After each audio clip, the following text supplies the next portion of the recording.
Watching a parade is a magical moment for so many people, and we're here at Fiesta Parade Floats, where we're gonna find out exactly how the magic happens.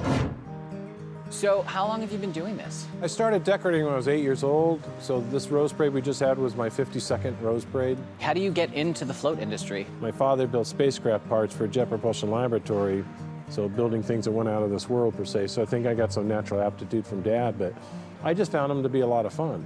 What kinds of floats do you make? Well, our mainstay is building floats for the annual Rose Parade in Pasadena every year for the New Year's Day parade on January 1st. But we get involved with doing other parades throughout the year in other local communities, whether it's downtown Los Angeles for the MLK parade or Huntington Beach for the 4th of July parade. A lot of communities have parades, and it's that community spirit that really makes what parade's a lot of fun and what makes it worth it.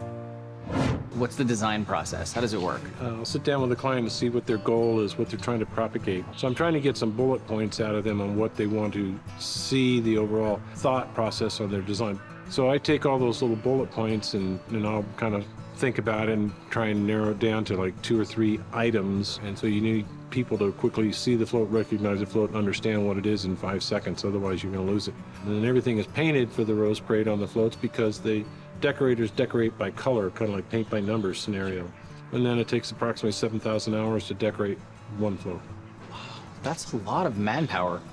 And normally a full-length float is 55 feet, but I did a float a couple years ago. It was 127 feet long. That's a big float. That set a record for Guinness Book of Records.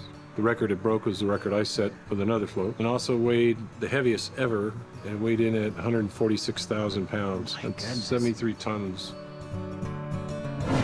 If someone wants to order a float, right, how much lead time do they need to give you?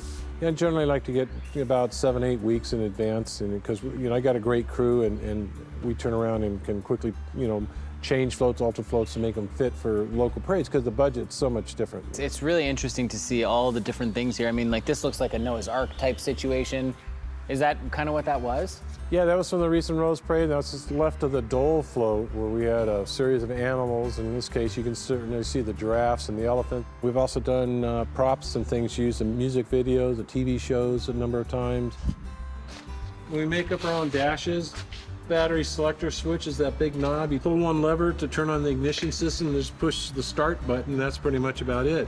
Oh yeah, baby. I'm driving a float. Well, who knew that so much intricate work went into designing a parade float? Fiesta Parade Floats not only does parades, but they do installations too for big events. If you need anything done in any realm, in any capacity for that, call them. You won't be disappointed.